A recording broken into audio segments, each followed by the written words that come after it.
ಓಂ ಶಾಂತಿ. ವಾಣಿ date 19/4/2025 ಪ್ರಾತಃ ಮುರಳಿ. ಓಂ ಶಾಂತಿ. ಬಾಬ್ದಾದ ಮಧುಬನ. ಮಧುರ ಮಕ್ಕಳೇ, ಬೇಹದ್ದಿನ ತಂದೆಯ ಜೊತೆ ಪ್ರಾಮಾಣಿಕವಾಗಿರಿ. ಆಗ ಪೂರ್ಣ ಶಕ್ತಿಯು ಸಿಗುವುದು. ಮಾಯೆಯ ಮೇಲೆ ವಿಜಯವಾಗುತ್ತಾ ಹೋಗುವುದು. ಪ್ರಶ್ನೆ: ತಂದೆಯ ಬಳಿ ಯಾವ ಮುಖ್ಯ ಅಥಾರಿಟಿ ಇದೆ? ಅದರ ಚಿಹ್ನೆ ಏನು? ಉತ್ತರ: ತಂದೆಯ ಬಳಿ ಮುಖ್ಯವಾಗಿ ಜ್ಞಾನದ ಅಥಾರಿಟಿ ಇದೆ. ಜ್ಞಾನ ಸಾಗರನಾಗಿದ್ದಾರೆ. ಆದ್ದರಿಂದ ನೀವು ಮಕ್ಕಳಿಗೆ ವಿದ್ಯೆಯನ್ನು ಓದಿಸುತ್ತಾರೆ. ತಮ್ಮ ಸಮಾನ ಜ್ಞಾನಪೂರ್ಣರನ್ನಾಗಿ ಮಾಡುತ್ತಾರೆ. ನಿಮ್ಮ ಬಳಿ ವಿದ್ಯೆಯ ಗುರಿ ಧ್ಯೇಯವಿದೆ. ವಿದ್ಯೆಯಿಂದಲೇ ನೀವು ಶ್ರೇಷ್ಠ ಪದವಿಯನ್ನು ಪಡೆಯುತ್ತೀರಿ. ಗೀತೆ: ಪ್ರಪಂಚವು ಬದಲಾದರೂ ನಾವು ಬದಲಾಗುವುದಿಲ್ಲ. ಓಂ ಶಾಂತಿ. ಭಕ್ತರು ಭಗವಂತನ ಮಹಿಮೆ ಮಾಡುತ್ತಾರೆ. ಈಗಂತೂ ನೀವು ಭಕ್ತರಲ್ಲ, ನೀವು ಭಗವಂತನ ಮಕ್ಕಳಾಗಿದ್ದೀರಿ. ಅದರಲ್ಲಿಯೂ ಪ್ರಾಮಾಣಿಕ ಮಕ್ಕಳು ಬೇಕು. ಪ್ರತಿಯೊಂದು ಮಾತಿನಲ್ಲಿ ಪ್ರಾಮಾಣಿಕವಾಗಿರಬೇಕು. ಪತಿಗೆ ಸ್ತ್ರೀಯ ಹೊರತು, ಸ್ತ್ರೀಗೆ ಪತಿಯ ಹೊರತು ಬೇರೆ ಕಡೆ ದೃಷ್ಟಿ ಹೋದರೆ ಅದಕ್ಕೂ ಅಪ್ರಾಮಾಣಿಕತೆ ಎಂದು ಹೇಳಲಾಗುತ್ತದೆ. ಈಗ ಇಲ್ಲಿಯೂ ಸಹ ಬೇಹದ್ದಿನ ತಂದೆಯಾಗಿದ್ದಾರೆ. ಅವರ ಜೊತೆ ಅಪ್ರಾಮಾಣಿಕ ಮತ್ತು ಪ್ರಾಮಾಣಿಕ ಎರಡು ಪ್ರಕಾರದವರಿದ್ದಾರೆ. ಕೆಲವರು ಪ್ರಾಮಾಣಿಕರಾಗಿ ಮತ್ತೆ ಅಪ್ರಾಮಾಣಿಕರಾಗಿ ಬಿಡುತ್ತಾರೆ. ತಂದೆಯಂತೂ ಹೈಯೆಸ್ಟ್ ಅಥಾರಿಟಿ ಆಗಿದ್ದಾರೆ. ಸರ್ವ ಶಕ್ತಿವಂತನಲ್ಲವೇ? ಅಂದಾಗ ಅವರ ಮಕ್ಕಳು ಸಹ ಅದೇ ರೀತಿ ಇರಬೇಕಾಗಿದೆ. ತಂದೆಯಲ್ಲಿ ಶಕ್ತಿ ಇದೆ. ಮಕ್ಕಳಿಗೆ ರಾವಣನ ಮೇಲೆ ಜಯಗಳಿಸುವ ಯುಕ್ತಿಯನ್ನು ತಿಳಿಸಿಕೊಡ್ತಾರೆ. ಆದ್ದರಿಂದ ಅವರಿಗೆ ಸರ್ವ ಶಕ್ತಿವಂತನೆಂದು ಕರೆಯಲಾಗುತ್ತದೆ. ನೀವು ಸಹ ಶಕ್ತಿ ಸೇನೆ ಆಗಿದ್ದೀರಲ್ಲವೇ? ನೀವು ಸಹ ಸರ್ವಶಕ್ತಿವಂತನೆಂದು ಹೇಳಿಕೊಳ್ಳುತ್ತೀರಿ. ತಂದೆಯಲ್ಲಿ ಯಾವ ಶಕ್ತಿ ಇದೆಯೋ ಅದನ್ನು ನಮಗೆ ಕೊಡುತ್ತಾರೆ ಮತ್ತು ನೀವು ಮಾಯಾ ರಾವಣನ ಮೇಲೆ ಹೇಗೆ ಜಯ ಗಳಿಸಬಹುದು ಎಂದು ತಿಳಿಸುತ್ತಾರೆ. ಅಂದ ಮೇಲೆ ನೀವು ಸಹ ಶಕ್ತಿವಂತರಾಗಬೇಕು. ತಂದೆಯು ಜ್ಞಾನದ ಅಥಾರಿಟಿ ಆಗಿದ್ದಾರೆ. ಜ್ಞಾನ ಪೂರ್ಣ ಆಗಿದ್ದಾರಲ್ಲವೇ? ಹೇಗೆ ಅವರು ಶಾಸ್ತ್ರಗಳ ಅಥಾರಿಟಿ ಆಗಿರುತ್ತಾರೆ, ಹಾಗೆಯೇ ಈಗ ನೀವು ಸರ್ವಶಕ್ತಿವಂತರು, ಜ್ಞಾನಪೂರ್ಣರಾಗುತ್ತೀರಿ. ನಿಮಗೂ ಸಹ ಜ್ಞಾನವು ಸಿಗುತ್ತದೆ. ಇದು ಪಾಠಶಾಲೆಯಾಗಿದೆ. ಇದರಲ್ಲಿ ನೀವು ಯಾವ ಜ್ಞಾನವನ್ನು ಓದುತ್ತೀರೋ ಇದರಿಂದ ಶ್ರೇಷ್ಠ ಪದವಿಯನ್ನು ಪಡೆಯುತ್ತೀರಿ. ಇದೊಂದೇ ಪಾಠಶಾಲೆಯಾಗಿದೆ. ನೀವಿಲ್ಲಿ ಓದಬೇಕಾಗಿದೆ. ಮತ್ಯಾವುದೇ ಪ್ರಾರ್ಥನೆ ಇತ್ಯಾದಿಗಳನ್ನು ಮಾಡುವಂತಿಲ್ಲ. ನಿಮಗೆ ವಿದ್ಯೆಯಿಂದ ಆಸ್ತಿಯು ಸಿಗುತ್ತದೆ. ಗುರಿ ಧ್ಯೇಯವಿದೆ. ನೀವು ಮಕ್ಕಳಿಗೆ ತಿಳಿದಿದೆ. ತಂದೆಯು ಜ್ಞಾನಪೂರ್ಣನಾಗಿದ್ದಾರೆ. ಅವರ ವಿದ್ಯೆಯು ಸಂಪೂರ್ಣ ಭಿನ್ನವಾಗಿದೆ. ಜ್ಞಾನಸಾಗರ ತಂದೆಯಾಗಿದ್ದಾರೆ. ಆದ್ದರಿಂದ ಅವರಿಗೆ ತಿಳಿದಿದೆ. ಅವರೇ ನಮಗೆ ಸೃಷ್ಟಿಯ ಆದಿ ಮಧ್ಯ ಅಂತ್ಯದ ಜ್ಞಾನವನ್ನು ತಿಳಿಸುತ್ತಾರೆ. ಮತ್ಯಾರೂ ತಿಳಿಸಲು ಸಾಧ್ಯವಿಲ್ಲ. ತಂದೆಯು ಸನ್ಮುಖದಲ್ಲಿ ಬಂದು ಜ್ಞಾನವನ್ನು ಕೊಟ್ಟು ಮತ್ತೆ ಹೊರಟು ಹೋಗುತ್ತಾರೆ. ಈ ವಿದ್ಯೆಯ ಪ್ರಾರಬ್ಧವಾಗಿ ಏನು ಸಿಗುತ್ತದೆ ಎಂಬುದನ್ನು ಸಹ ನೀವು ತಿಳಿದುಕೊಂಡಿದ್ದೀರಿ.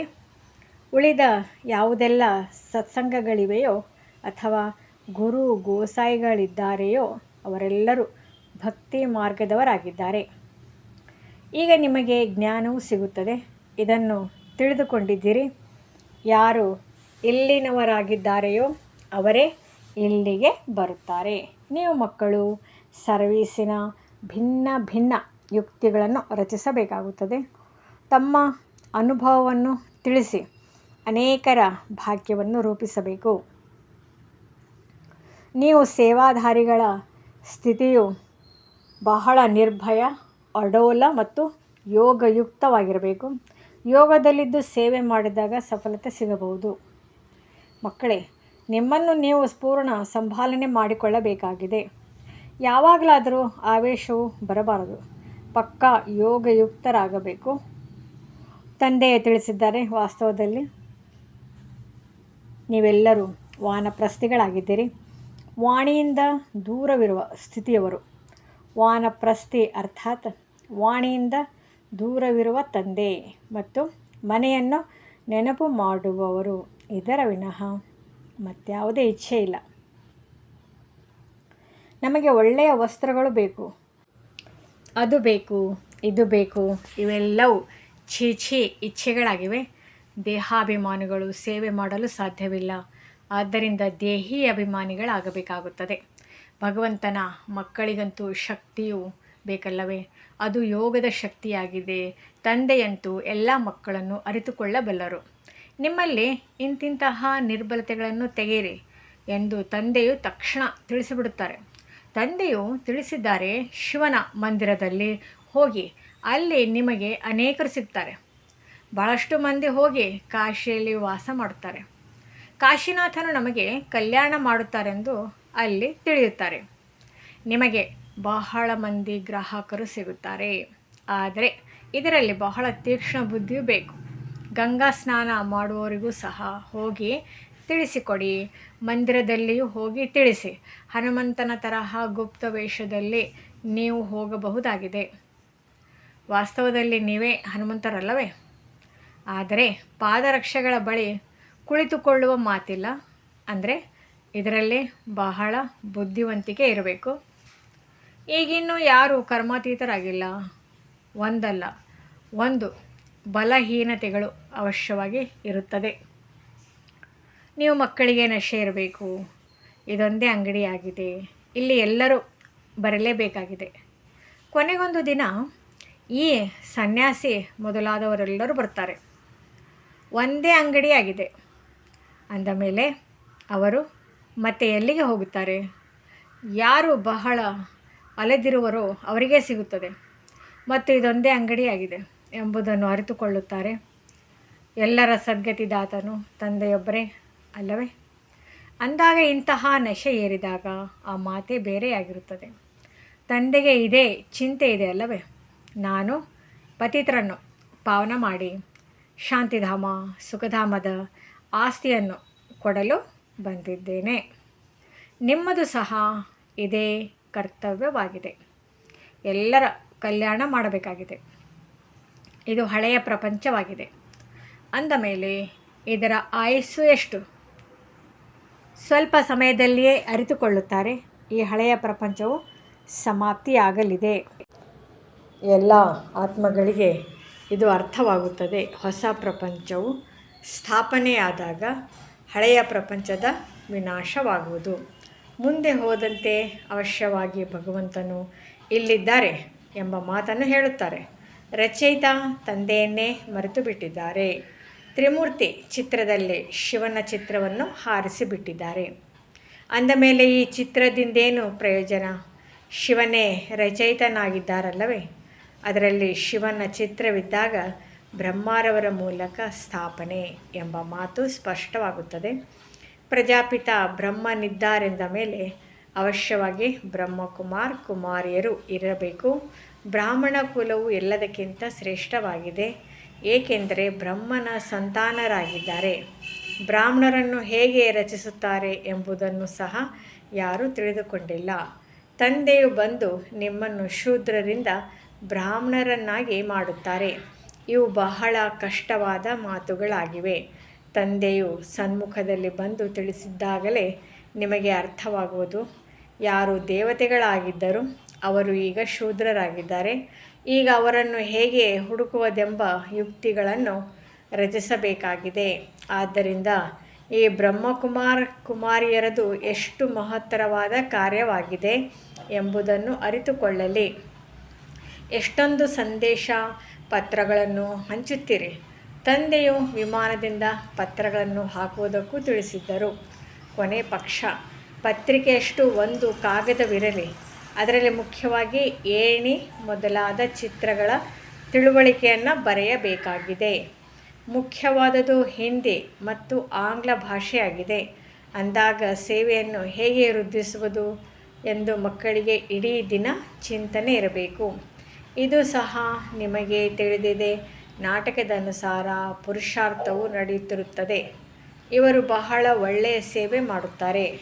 ಇವರ ಪದವಿಯು ಉನ್ನತವಾಗಿರುವುದು ಎಂದು ತಿಳಿಯಲಾಗುತ್ತದೆ. ಪ್ರತಿಯೊಬ್ಬ ಪಾತ್ರಧಾರಿಯ ಪಾತ್ರವು ಬೇರೆ ಬೇರೆಯಾಗಿದೆ. ಈ ಸಾಲನ್ನು ಸಹ ಅವಶ್ಯವಾಗಿ ಬರೆಯಬೇಕಾಗಿದೆ.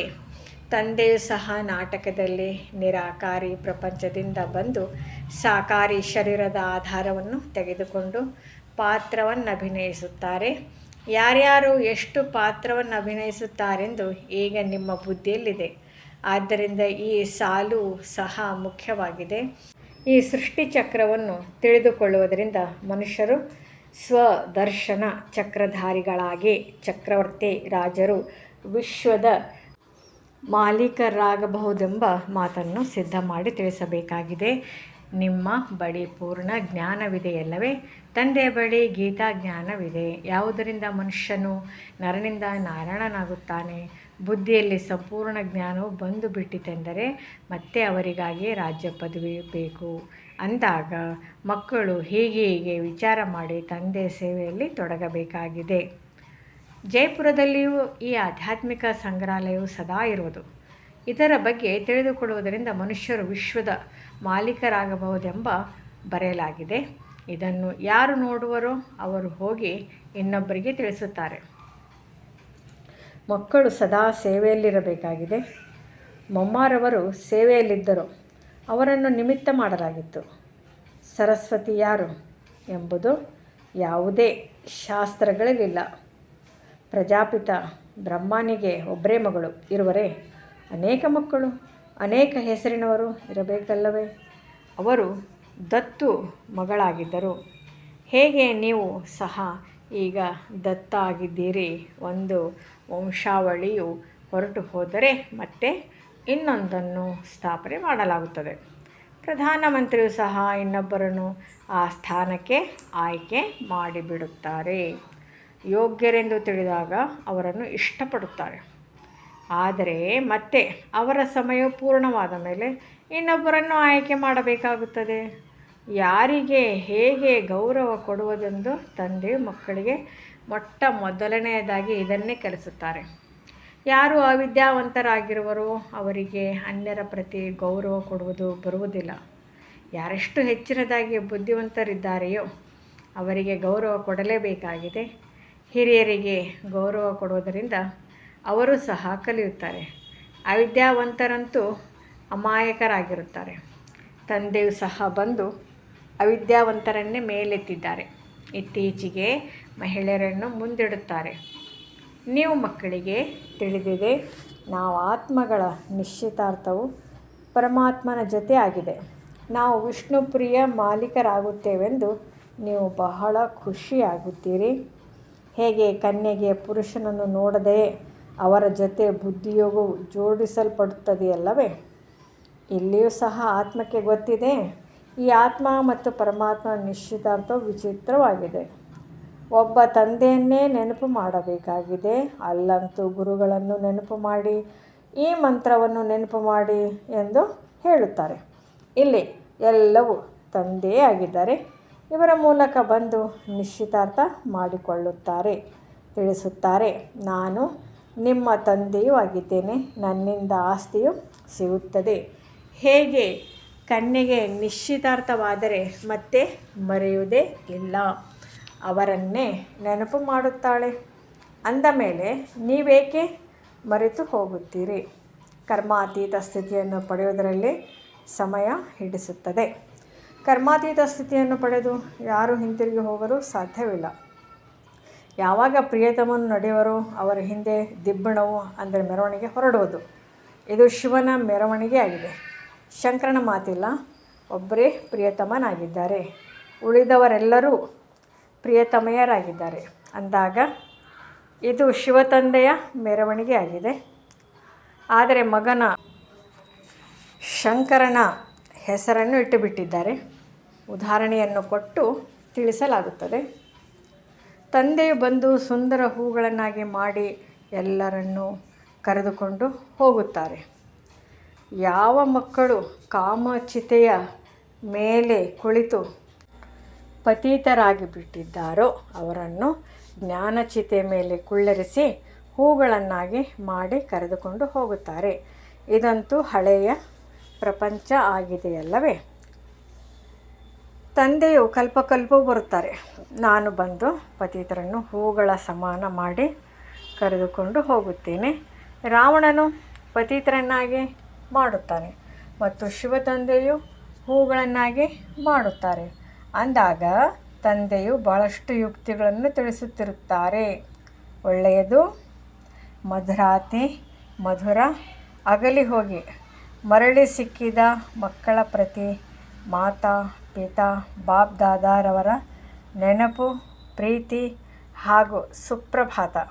ಆತ್ಮೀಯ ಮಕ್ಕಳಿಗೆ ಆತ್ಮೀಯ ತಂದೆಯ ನಮಸ್ತೆ. ಧಾರಣೆಗಾಗಿ ಮುಖ್ಯ ಸಾರ. ಮೊದಲನೇದು, ತಿನ್ನುವ ಕುಡಿಯುವ ಛೀ ಇಚ್ಛೆಗಳನ್ನು ಬಿಟ್ಟು ದೇಹಿ ಅಭಿಮಾನಿಯಾಗಿ ಸರ್ವಿಸ್ ಮಾಡಬೇಕಾಗಿದೆ. ನೆನಪಿನಿಂದ ಶಕ್ತಿಯನ್ನು ಪಡೆದು ನಿರ್ಭಯ ಮತ್ತು ಅಡೋಲ ಸ್ಥಿತಿಯನ್ನು ಮಾಡಿಕೊಳ್ಳಬೇಕಾಗಿದೆ. ಎರಡನೇದು, ಯಾರು ವಿದ್ಯೆಯಲ್ಲಿ ತೀಕ್ಷ್ಣ ಬುದ್ಧಿವಂತರಿದ್ದಾರೆಯೋ ಅವರಿಗೆ ಗೌರವ ಕೊಡಬೇಕಾಗಿದೆ. ಅಲೆದಾಡುತ್ತಿರುವ ಆತ್ಮರಿಗೆ ಮಾರ್ಗವನ್ನು ತಿಳಿಸುವ ಯುಕ್ತಿಯನ್ನು ರಚಿಸಬೇಕಾಗಿದೆ. ಎಲ್ಲರ ಕಲ್ಯಾಣ ಮಾಡಬೇಕಾಗಿದೆ. ವರದಾನ: ತಮ್ಮ ಮಹತ್ವಿಕೆಯ ಹಾಗೂ ಕರ್ತವ್ಯವನ್ನು ತಿಳಿದಿರುವವರು ಸದಾ ಜಾಗೃತ ಜ್ಯೋತಿ ಭವ. ನೀವು ಮಕ್ಕಳು ಜಗತ್ತಿನ ಜ್ಯೋತಿಯಾಗಿರುವಿರಿ. ತಮ್ಮ ಪರಿವರ್ತನೆಯಿಂದ ವಿಶ್ವದ ಪರಿವರ್ತನೆಯಾಗಬೇಕಾಗಿದೆ. ಆದ್ದರಿಂದ ಕಳೆದು ಹೋದದ್ದು ಕಳೆದು ಹೋಯಿತೆಂದು ತಿಳಿದು ತಮ್ಮ ಮಹತ್ವಿಕೆ ಹಾಗೂ ಕರ್ತವ್ಯವನ್ನು ಅರಿತು ಸದಾ ಜಾಗೃತ ಜ್ಯೋತಿಯಾಗಿ ನೀವು ಸೆಕೆಂಡಿನಲ್ಲಿ ಸ್ವಪರಿವರ್ತನೆಯಿಂದ ವಿಶ್ವ ಪರಿವರ್ತನೆ ಮಾಡಬಲ್ಲಿರಿ. ಕೇವಲ ಅಭ್ಯಾಸ ಮಾಡಿ. ಈಗೀಗ ಕರ್ಮಯೋಗಿ, ಈಗೀಗ ಕರ್ಮಾತೀತ ಸ್ಥಿತಿ.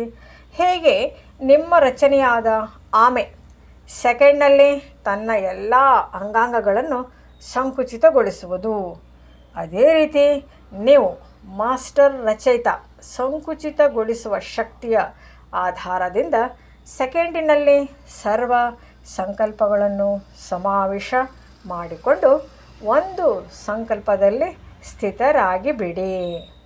ಸ್ಲೋಗನ್: ಲವಲೀನ ಸ್ಥಿತಿಯ ಅನುಭವ ಮಾಡಬೇಕಾದರೆ ಸ್ಮೃತಿ ವಿಸ್ಮೃತಿಯ ಯುದ್ಧ ಸಮಾಪ್ತಿ ಮಾಡಿ. ಮಾತೇಶ್ವರಿಜಿಯವರ ಮಧುರ ಮಹಾವಾಕ್ಯ. ಅರ್ಧಕಲ್ಪ ಜ್ಞಾನ ಬ್ರಹ್ಮನ ದಿನ ಮತ್ತು ಅರ್ಧಕಲ್ಪ ಭಕ್ತಿ ಬ್ರಹ್ಮನ ರಾತ್ರಿ. ಅರ್ಧಕಲ್ಪವಾಗಿದೆ ಬ್ರಹ್ಮನ ದಿನ, ಅರ್ಧಕಲ್ಪವಾಗಿದೆ ಬ್ರಹ್ಮನ ರಾತ್ರಿ. ಈಗ ರಾತ್ರಿ ಪೂರ್ತಿ ಆಗಿ ಹಗಲು ಬರಬೇಕಾಗಿದೆ. ಈಗ ಪರಮಾತ್ಮ ಬಂದು ಅಂಧಕಾರವನ್ನು ಅಂತ್ಯ ಮಾಡಿ ಬೆಳಕಿನ ಆರಂಭ ಮಾಡುತ್ತಾರೆ. ಜ್ಞಾನದಿಂದ ಬೆಳಕು, ಭಕ್ತಿಯಿಂದ ಅಂಧಕಾರ ಗೀತೆಯಲ್ಲಿಯೂ ಸಹ ಹೇಳುತ್ತಾರೆ. ಈ ಪಾಪದ ಪ್ರಪಂಚದಿಂದ ಎಲ್ಲಾದರೂ ದೂರ ಮನಸ್ಸಿಗೆ ಶಾಂತಿ ನೆಮ್ಮದಿ ಇರುವ ಕಡೆ ಕರೆದುಕೊಂಡು ಹೋಗು. ಇದಾಗಿದೆ ನೆಮ್ಮದಿ ಇಲ್ಲದ ಜಗತ್ತು. ಎಲ್ಲಿ ನೆಮ್ಮದಿ ಇಲ್ಲ, ಮುಕ್ತಿಯಲ್ಲಿ ಶಾಂತಿಯೂ ಇಲ್ಲ, ನೆಮ್ಮದಿಯೂ ಇಲ್ಲ. ಸತ್ಯುಗದ ತ್ರೇತಾಯುಗದಲ್ಲಿ ಶಾಂತಿಯ ಜಗತ್ತು, ಯಾವ ಸುಖಧಾಮವನ್ನು ಎಲ್ಲರೂ ನೆನಪು ಮಾಡುತ್ತಾರೆ. ಆದ್ದರಿಂದ ಈಗ ನೀವು ಶಾಂತಿಯ ಜಗತ್ತಿಗೆ ಹೋಗುತ್ತಿರುವಿರಿ. ಅಲ್ಲಿ ಅಪವಿತ್ರ ಆತ್ಮರು ಯಾರು ಹೋಗಲು ಸಾಧ್ಯವಿಲ್ಲ. ಅವರು ಅಂತ್ಯದಲ್ಲಿ ಧರ್ಮರಾಜನಿಂದ ಶಿಕ್ಷೆ ಅನುಭವಿಸಿ ಕರ್ಮ ಬಂಧನದಿಂದ ಮುಕ್ತರಾಗಿ ಶುದ್ಧ ಸಂಸ್ಕಾರಗಳನ್ನು ತೆಗೆದುಕೊಂಡು ಹೋಗುತ್ತಾರೆ. ಏಕೆಂದರೆ ಅಲ್ಲಿ ಅಶುದ್ಧ ಸಂಸ್ಕಾರ ಇರುವುದಿಲ್ಲ, ಪಾಪವಿರುವುದಿಲ್ಲ. ಯಾವಾಗ ಆತ್ಮ ತನ್ನ ನಿಜವಾದ ತಂದೆಯನ್ನು ಮರೆತು ಹೋಗುತ್ತದೆ, ಆಗ ಈ ಮರೆಸುವಂತಹ ಅನಾದಿ ಆಟ ಸೋಲು ಗೆಲುವಿನಿಂದ ಮಾಡಲ್ಪಟ್ಟಿದೆ. ಆದ್ದರಿಂದ ತಮ್ಮ ಈ ಸರ್ವಶಕ್ತಿವಂತ ಪರಮಾತ್ಮನ ಮೂಲಕ ಶಕ್ತಿಯನ್ನು ಪಡೆದುಕೊಂಡು ವಿಕಾರಗಳ ಮೇಲೆ ವಿಜಯ ಸಾಧಿಸಿ 21 ಜನ್ಮಗಳಿಗಾಗಿ ರಾಜ್ಯ ಭಾಗ್ಯ ಪಡೆಯುತ್ತಿರುವಿರಿ. ಒಳ್ಳೆಯದು. ಓಂ ಶಾಂತಿ. ಅವ್ಯಕ್ತ ಸೂಚನೆ: ಕಂಬೈನ್ಡ್ ರೂಪದ ಸ್ಮೃತಿಯಿಂದ ಸದಾ ವಿಜಯಿಯಾಗಿರಿ. ನಾನು ಆತ್ಮನಿಂದ ಮಾಡಿಸುವಂತಹ ಆ ಪರಮ ಆತ್ಮನಾಗಿದ್ದೇನೆ. ಮಾಡಿಸುವಂಥವರು ಆಧಾರದಿಂದ ನಾನು ನಿಮಿತ್ತ ಮಾಡುವಂಥವನಾಗಿದ್ದೇನೆ. ನಾನು ಮಾಡುವವನಾಗಿದ್ದೇನೆ. ಅವರು ಮಾಡಿಸುವವನಾಗಿದ್ದಾರೆ. ಅವರು ನಡೆಸುತ್ತಿದ್ದರೆ ನಾನು ನಡೆಯುತ್ತಿದ್ದೇನೆ. ಪ್ರತಿ ಡೈರೆಕ್ಷನಲ್ಲಿ ನಾನು ಆತ್ಮನಿಗಾಗಿ ಸಂಕಲ್ಪ, ಮಾತು ಮತ್ತು ಕರ್ಮದಲ್ಲಿ ಸದಾ ಮಾಲೀಕ ಪ್ರತ್ಯಕ್ಷರಾಗಿದ್ದಾರೆ. ಅದಕ್ಕೆ ಮಾಲೀಕನ ಮುಂದೆ ಸದಾ ನಾನು ಆತ್ಮನು ಪ್ರತ್ಯಕ್ಷನಾಗಿದ್ದೇನೆ. ಸದಾ ಇದೇ ಕಂಬೈನ್ಡ್ ರೂಪದಲ್ಲಿರಿ.